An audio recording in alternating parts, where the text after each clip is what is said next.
Bom dia a todos e todas.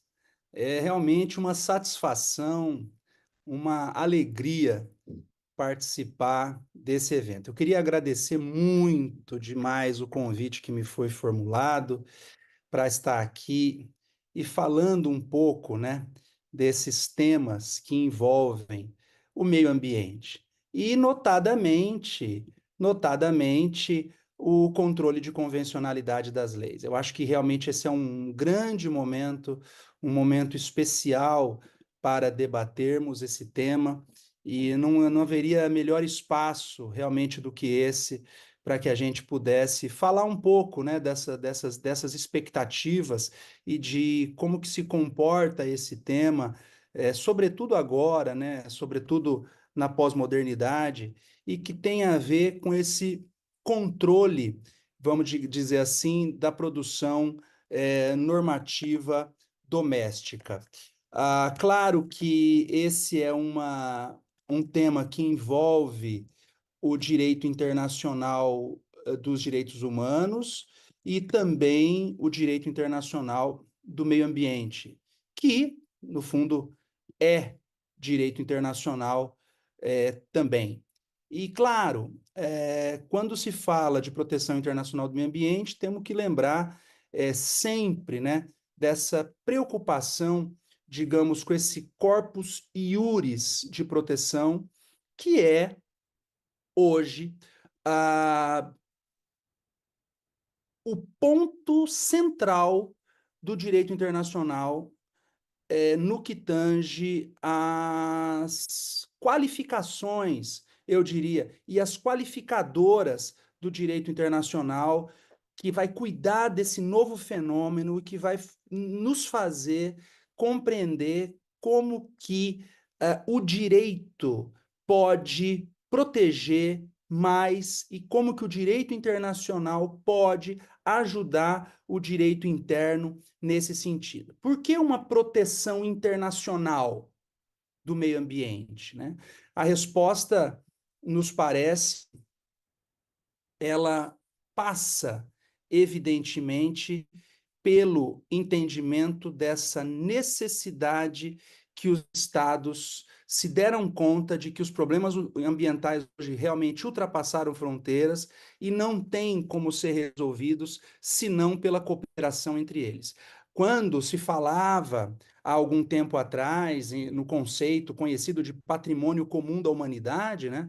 E ninguém sabia o que era esse patrimônio comum da humanidade. Hoje, depois da Covid-19, da pandemia da Covid-19, ninguém tem dúvida que a saúde humana, né, que a sanidade humana é um patrimônio comum da humanidade. Então, os conceitos também vão ficando conhecidos e conhecíveis à medida que o direito vai tendo a necessidade de regulamentar questões que a pós-modernidade nos coloca. Então, desde o momento em que o meio ambiente começa a ser alterado a partir da era pré-industrial e com muito maior ênfase a partir da Revolução Industrial, é que essas preocupações com a salvaguarda se tornam um espaço cada vez mais comum na agenda internacional, e por isso, então, a afirmação, eu diria, da melhor doutrina, de que, sem ter que invocar conceitos como de globalização, definição de mundo globalizado, etc., a definição do meio ambiente já aponta para que as resoluções das questões ambientais tendem a ocorrer unicamente em nível internacional. E é importante esclarecer também, ainda nessa introdução, que apesar de tudo isso, esse chamado direito internacional do meio ambiente não é isso é importante esclarecer, um ramo autônomo da ciência jurídica, notadamente pelo fato de ele não ter regras e princípios próprios, porque as regras e os princípios são os princípios do direito internacional público, são os princípios do direito dos tratados, são os princípios que envolvem costumes internacionais também, ou seja, as características do direito internacional do meio ambiente não se desprendem. Isso é bom, isso é muito bom, porque nós temos o direito internacional tradicional como suporte, não se desprendem por qualquer maneira do direito internacional público, nem do direito internacional privado, eu diria. Então, quando se fala numa proteção internacional do meio ambiente, o que se quer expressar é que o fenômeno da internacionalização da temática ambiental existe uma necessidade de sistematização especial. E essa sistematização ela vem pela incorporação dos tratados internacionais de direitos humanos, que vai ter como consequência, que vai desembocar no controle de convencionalidade das leis, que vai ser exatamente esse exercício de adaptação, de compatibilidade vertical, material das normas do direito interno com os comandos, sempre, evidentemente, mais benéficos do direito internacional dos direitos humanos. Então, de modo mais abrangente, é possível dizer, então, tratar-se de um conjunto de regras e princípios criadores de direitos e deveres de natureza ambiental para os estados, para as organizações internacionais e, especialmente, para os particulares, para os indivíduos, pessoas físicas ou também organizações privadas, na salvaguarda dos direitos inerentes à proteção internacional do meio ambiente, além de indivíduos, temos as organizações privadas. E aqui merece destaque também a participação, que sem elas seria muito difícil ter uma ação coordenada dos Estados em matéria de cooperação internacional ambiental, dessas organizações intergovernamentais, quer globais, quer regionais, ou também subregionais, e a sua contribuição efetiva para a implementação da normativa internacional de que esses estados são partes, e de que o Brasil também é parte. Então, é sob esse âmbito e sob esse aspecto que eu gostaria também de tratar um pouco dessas questões envolvendo esse tema. E eu começaria dizendo, né, lembrando, me referindo àquilo que sempre é importante, que é rapidamente, né, fazer um paralelo entre essa emergência, né, do que emerge, e a maturidade do direito internacional do meio ambiente, né? O que é hoje em termos de maturidade? Será que o Brasil tem correspondido às expectativas da ratificação desses instrumentos internacionais? Será que o Brasil tem incorporado esses instrumentos internacionais de maneira devida? É a partir da metade do século XX que as questões ligadas à proteção ambiental elas tornam-se visíveis no cenário internacional, não notadamente em razão da constatação dos efeitos transfronteiriços da degradação ambiental. Eu, por exemplo, que hoje estou em Curitiba, por evento do TRT aqui, mas eu que moro no estado também de região amazônica, Mato Grosso, né, um dos estados que tem índice de desmatamento ambiental elevadíssimo, nós temos que ver as questões com as fronteiras, né? A fronteira da Bolívia, a fronteira da Colômbia, a fronteira da Venezuela. Então, isso também foi algo que chamou atenção lá na gênese do direito nacional do meio ambiente, né? Que foi no período do entreguerras, 1919, 1945, foi nesse que até hoje gera, portanto, reflexo, até hoje a gente talvez não saiba resolver o problema, que quando ocorreu a primeira manifestação solene do direito nacional do meio ambiente, que foi um famoso caso relativo à fundição, que era uma fundição trail, em inglês trail smelter, tratou-se ali de uma arbitragem entre os Estados Unidos e o Canadá, que foi motivada por queixas de pessoas e empresas situadas no estado de Washington, nos Estados Unidos, contra a fumaça tóxica de dióxido de enxofre por uma fundição de cobre e zinco que ficava localizado em Trail, na Colômbia Britânica, no Canadá, e, então, no norte dos Estados Unidos, estado de Washington, não Washington, a capital, estado de Washington, lá em cima, né, a noroeste do país, e que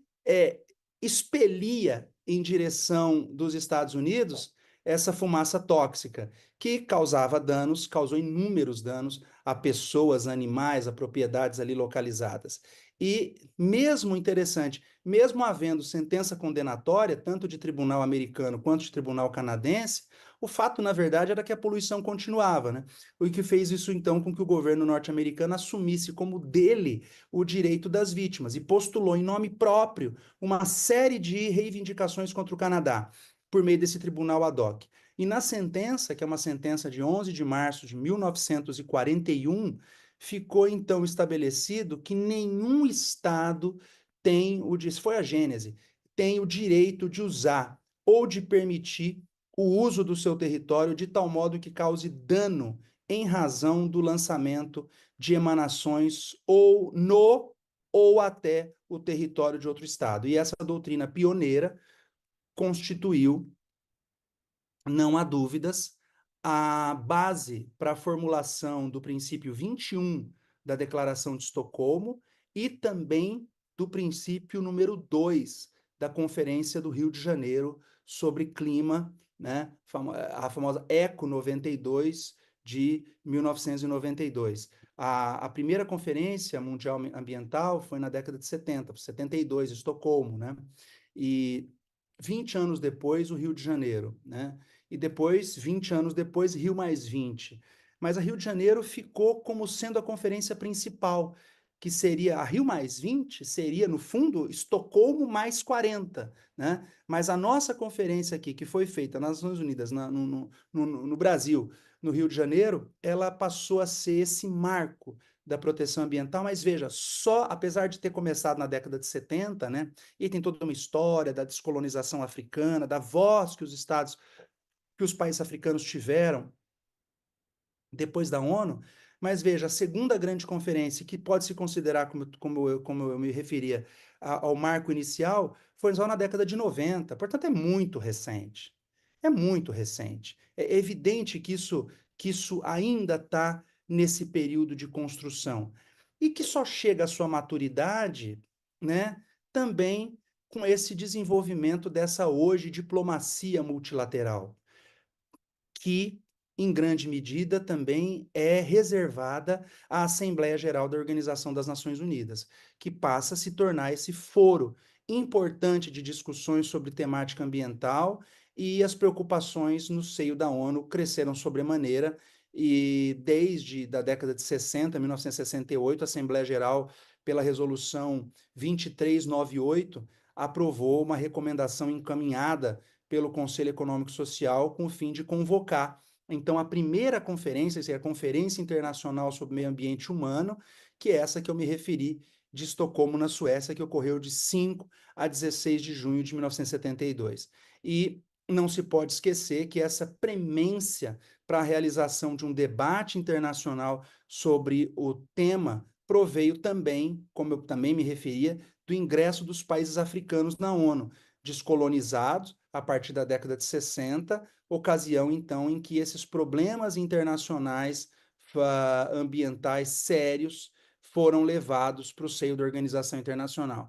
Não sei se os senhores e a senhora se lembram, mas os chefes de países francófonos na ONU, né, depois acusados então de estarem poluindo o meio ambiente, uma frase clássica que dizia assim: se vocês querem que nós sejamos limpos, paguem-nos o sabão.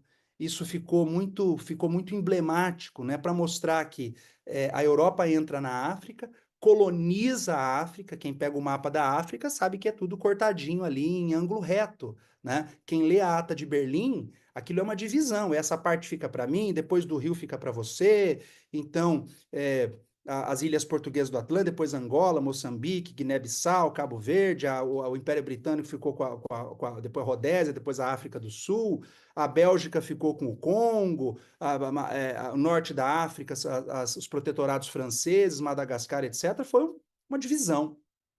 E aquilo só passa a ter voz, portanto, a partir do momento em que ingressa na ONU e que essa questão, vamos dizer assim, ambiental, ela começa realmente a aparecer, né?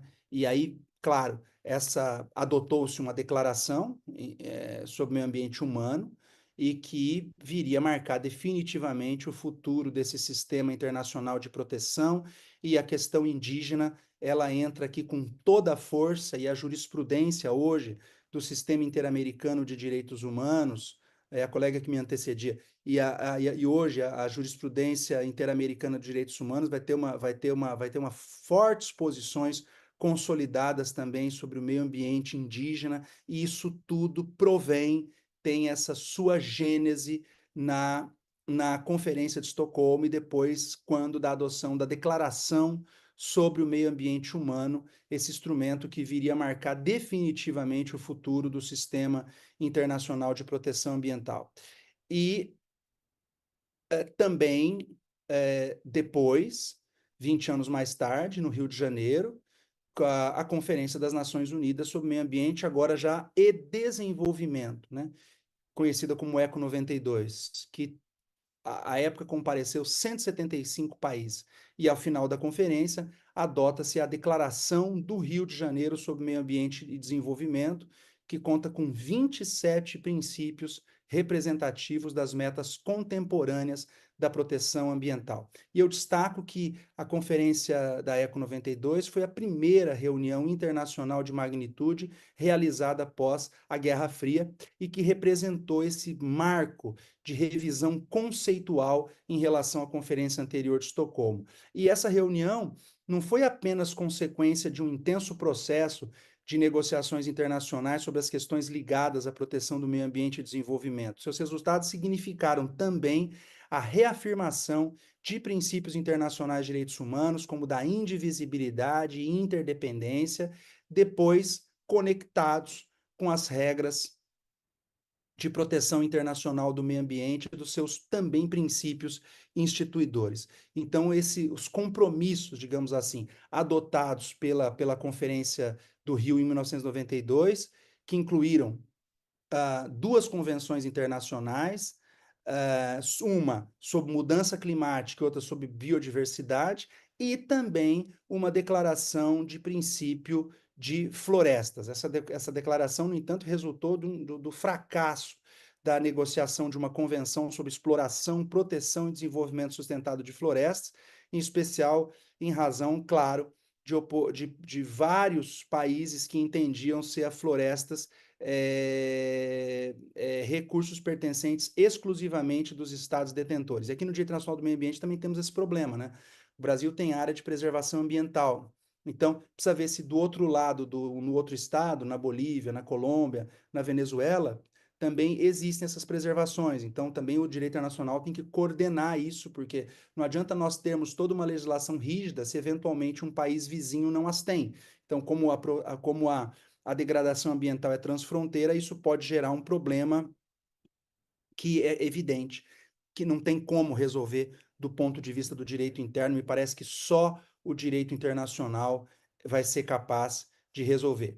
E o Brasil, especificamente, que já havia participado 20 anos antes da Conferência de Estocolmo sobre Meio Ambiente Humano, especialmente nos 2 anos do seu período preparatório, teve uma participação efetiva no que tange a inserção dessa temática do desenvolvimento no foco das questões envolvendo o meio ambiente. E que isso até hoje se faz sentir, porque nós temos que ser. É, nós temos que constatar a realidade. O Brasil é parte hoje de quase todos os tratados internacionais do Sistema Interamericano de Direitos Humanos e também do Sistema Global de Proteção de Direitos Humanos, o que vai influenciar no chamado controle de convencionalidade das leis. É evidente, nosso país eu diria, completamente integrado com esse sistema de proteção tanto dos direitos humanos lato sensu, quanto dos direitos dos direitos humanos ambientais. E além dessas duas conferências, houve uma terceira conferência, a Cúpula Mundial sobre Desenvolvimento Sustentável, a famosa de Johannesburgo, na África do Sul, em 2002, né? Rio+10, que reuniu representantes de mais de 190 países e que implementou princípios também aprovados e discutidos na Declaração do Rio de Janeiro 10 anos antes. E depois, ao final dessa conferência, um documento também veio à tona, né? mas também são documentos de soft law, não vê um tratado internacional específico, e que só foi ocorrer, na verdade, quando se estabeleceu a Rio mais 20, né? Então, novamente, aí volta mais 10 anos, 2012, quando chegamos à Conferência das Nações Unidas sobre Desenvolvimento, aí sim, com o conceito de sustentabilidade, que é o que a gente está debatendo, né? Na Rio mais 20, porque 20 anos depois da Conferência das Nações Unidas sobre Meio Ambiente e Desenvolvimento, com agora 193 representantes de Estado, com acompanhamento massivo dos trabalhos pela sociedade civil, a partir dessa intensa vontade do mundo todo, até com grande cobertura jornalística, imprensa do mundo todo, e que trabalhou com dois temas principais. Primeiro, a economia verde, no contexto do desenvolvimento sustentável e da erradicação da pobreza, e depois da estrutura institucional para o desenvolvimento sustentável. Claro que inúmeras críticas foram lançadas ao draft, ao esboço final da conferência, especialmente a de que as propostas apresentadas não receberam do apoio do governo apoios significativos, mas o documento final da conferência foi intitulado O Futuro que Queremos, né? Que foi assinado por 188, isso é muito significativo, estados, reafirmou a importância dos princípios da ECO 92, dos instrumentos internacionais em vigor em matéria ambiental, e impondo-se, no entanto, como documento mínimo da esfera de proteção ambiental do planeta, o que permite que vários setores governamentais e empresariais ultrapassem essa esfera mínima rumo a formas de proteção mais ampla e mais efetiva. O direito internacional sempre coloca o mínimo. Por isso chama mínimo ético. O direito internacional nunca regula o máximo, ele sempre regula o mínimo de proteção, e esse mínimo é exatamente o que vem nos tratados internacionais de proteção dos direitos humanos, que no fundo são também os tratados internacionais de proteção do meio ambiente. Então, tanto os tratados de proteção dos direitos humanos quanto os tratados de proteção do meio ambiente representam esse mínimo que tem que ser seguido, que tem que ser perseguido pelos estados para que se possa garantir a mínima proteção desses direitos. E aí chegamos então no tema de como protegê-los, né? E de como dar aplicabilidade a esses tratados, que é o tema do controle de convencionalidade das leis, que é hoje o ponto central, eu diria, do debate no sistema interamericano de direitos humanos, que apareceu pela primeira vez em setembro de 2006, quando a Corte Interamericana de Direitos Humanos julgou o caso Almonacid Arellano e outros versus Chile. E falou na sentença, ainda um pouco titubeando, ainda pisando em ovos, que reconhecia que tinha consciência de que os juízes e tribunais estão sujeitos ao ímpeto da lei e, portanto, estão obrigados a aplicar suas normativas internas, a Constituição, leis, decretos, regulamentos, etc., mas que deveria exercer um tipo, depois tirou essa palavra, de controle de convencionalidade das leis entre as normas jurídicas internas que aplicam nos casos concretos e a Convenção Americana. E nessa tarefa, o Poder Judiciário deve ter em conta não somente o tratado, senão também a interpretação que dele faz a Corte Interamericana de Direitos Humanos. Foi o julgamento que inaugurou formalmente a doutrina de controle de convencionalidade no sistema interamericano de direitos humanos. Pouco tempo depois, também no ano de 2006, agora em novembro, a Corte volta a se referir ao controle de convencionalidade no caso dos trabalhadores demitidos do Congresso contra o Peru, que foi julgado em 24 de novembro de 2006, e reforça aí o seu entendimento anterior destacando algumas especificidades desse controle, que a principal delas vai ser o controle ex officio, ou seja, a necessidade de os juízes e tribunais internos controlarem a convencionalidade das leis ex officio. Significa sem ter que depender de pedido da parte. O controle de convencionalidade é uma obrigação judiciária da pós-modernidade que deve ser exercido de ofício, deve ser absolutamente exercido de ofício.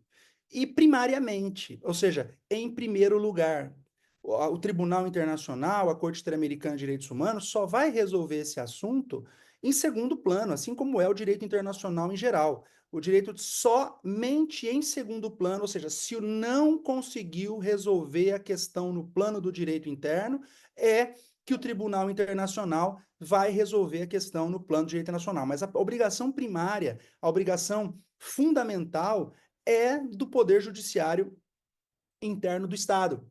Isso fica muito claro nessa decisão do caso, o caso até um caso trabalhista, o caso trabalhadores demitidos do Congresso versus o Peru. A Corte disse que quando um Estado ratifica um tratado internacional como a Convenção Americana, seus juízes estão submetidos a ela, o que os obriga a velar para que o efeito útil da convenção não se veja diminuído ou anulado pela aplicação de leis contrárias às suas disposições, objeto e finalidade.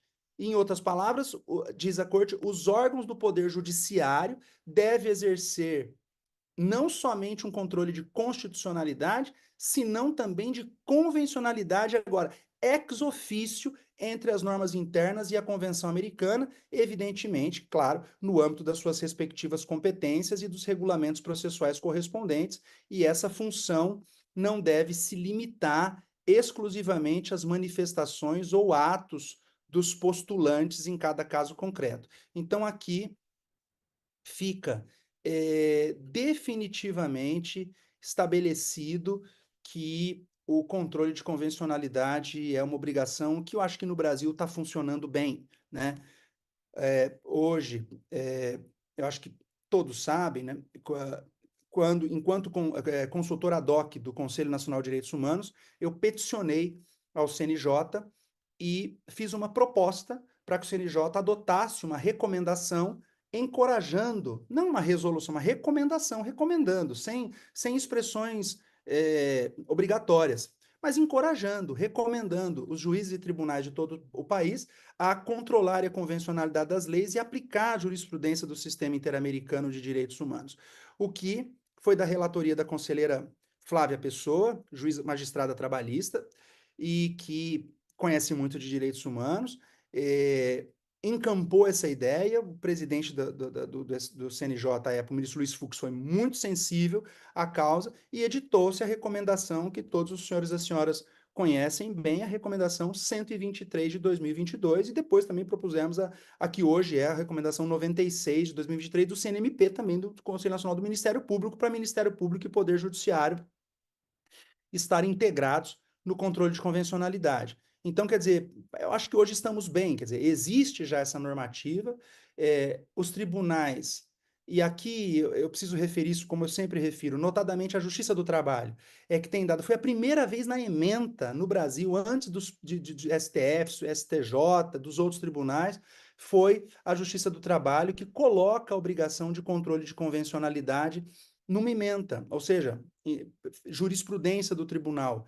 E isso também decorre do Sistema Interamericano de Direitos Humanos, que coloca essa obrigação não secundária, não subsidiária, mas primária dos juízes e tribunais internos de controlar a convencionalidade das leis, com base não só na Convenção Americana, mas com base em todos os tratados internacionais de proteção de direitos humanos, dos quais as convenções da OIT são exemplo concreto, e servem de paradigma, portanto, à produção e controle das normas domésticas, sempre, claro, baseado no princípio pro homine, porque o princípio pro homine é o final. Existe um diálogo, para usar a expressão de Eric Jaime, né, no seu curso da ED de 1995, que Cláudia Lima Marques trouxe para o Brasil e hoje é muito conhecido, para usar a expressão linda do professor de Heidelberg, e que Cláudia também e eu gostamos tanto, existe um diálogo entre essas fontes que o juiz tem que escutar. O que diz a fonte internacional, o que diz a fonte interna. E essas fontes conversam entre si, dialogam entre si, e elas podem chegar num consenso de que se aplica a melhor norma no caso concreto. Por isso que nós confiamos no Poder Judiciário, confiamos nos juízes que escutam esse diálogo, escutam o que as fontes dizem e chega à conclusão daquilo que é pro homine, né? Daquilo que é pro persona, daquilo que é mais favorável ao ser humano. E claro que a recíproca também existe. A negativa do Poder Judiciário, por exemplo, de controlar a convencionalidade pela via difusa, sob argumento, por exemplo, de que não foi solicitado pelas partes, ou de que não é possível exercer controle ex officio, também aqui vai ser possível acarretar a responsabilidade internacional do Estado por violação de direitos humanos, afinal de contas, o Poder Judiciário é longa-manos do Estado, além de atribuir à Corte Interamericana a competência última, aí sim, complementar, coadjuvante, para o exercício desse controle. E eu diria também que essa obrigação imposta pelo Tribunal Internacional dos juízes internos em controlar a convencionalidade das leis passa a permitir, mesmo naqueles países, isso é muito interessante, em que o juiz singular não tem competência para realizar o controle de constitucionalidade. Países que reservam esse controle à Corte Suprema apenas, ou a uma sala constitucional da Corte Suprema, como o Uruguai, o México, a Costa Rica, né? O Brasil não. Todos os juízes podem controlar a constitucionalidade por via difusa. Tem países que o juiz não controla.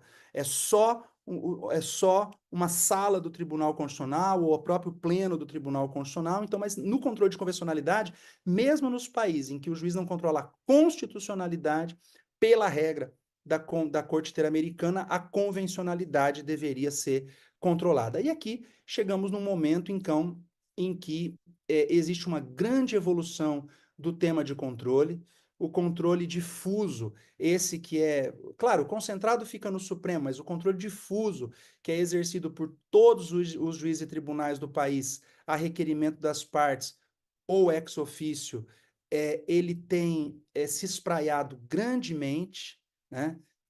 Vários tratados internacionais têm sido paradigma, falar da Convenção Americana. A Convenção Americana é um deles, né? Imagina no Poder Judiciário Trabalhista, todas as convenções e recomendações da OIT. Eu lancei um livro esse mês, recentemente, pela editora Venturoli, os amigos que me derem a honra, né? Direito Internacional do Trabalho e Controle de Convencionalidade, né? Que eu dediquei à ministra Adelaide Arantes. E ali no último capítulo, tem um item, né, sobre exatamente o papel do juiz, segundo a jurisprudência da Corte Interamericana de Direitos Humanos. E ali se entende que, como o Poder Judiciário, e eu faço um elogio, tem utilizado bem, invalidando as leis internas, claro que tem avanços, mas estamos bem invalidando as leis internas menos benéficas, quando há um tratado internacional de direitos humanos em causa mais benéfico, em atenção ao princípio pro-homem, ao princípio pro-persona, né? Então, a exemplo do que ocorre no controle difuso de constitucionalidade, aqui também eu diria que a gente pode usar a mesma mecânica no controle difuso de convencionalidade, em que os juízes e tribunais brasileiros, analisando a compatibilidade vertical, material, das normas internas, tendo como paradigma as convenções internacionais de direitos humanos, fazendo esse cotejo, que é um exercício cognitivo e intelectivo, controlando a convencionalidade e aplicando a melhor norma no caso concreto e dando, a verdade é essa, a grande carente massa popular que precisa do Poder Judiciário para ter os seus direitos, o direito que essa pessoa tem nos termos ou do direito interno ou da norma internacional incorporada, aquela que for mais benéfica. Então, no fundo, o mecanismo é esse, e eu penso que, em matéria ambiental, isso é fundamental, porque exatamente se tem olha, se tem uma matéria no mundo do direito que veio de cima para baixo, foi o direito nacional do meio ambiente. Porque o direito começa interno e o direito internacional incorpora. Aqui não, foram as catástrofes internacionais que trouxeram. Veja, toda a legislação ambiental brasileira é pós os eventos e as conferências internacionais. Então, o direito nacional do meio ambiente é um exemplo lindo de impacto direto do direito internacional no plano do direito interno e, portanto, que esses tratados também, que são tratados também de proteção de direitos humanos, ninguém tem dúvida, devem também ser paradigma de controle naquilo que forem mais benéficos para a proteção ambiental. Eu acho que era isso que eu gostaria de trazer para os senhores e as senhoras. Eu agradeço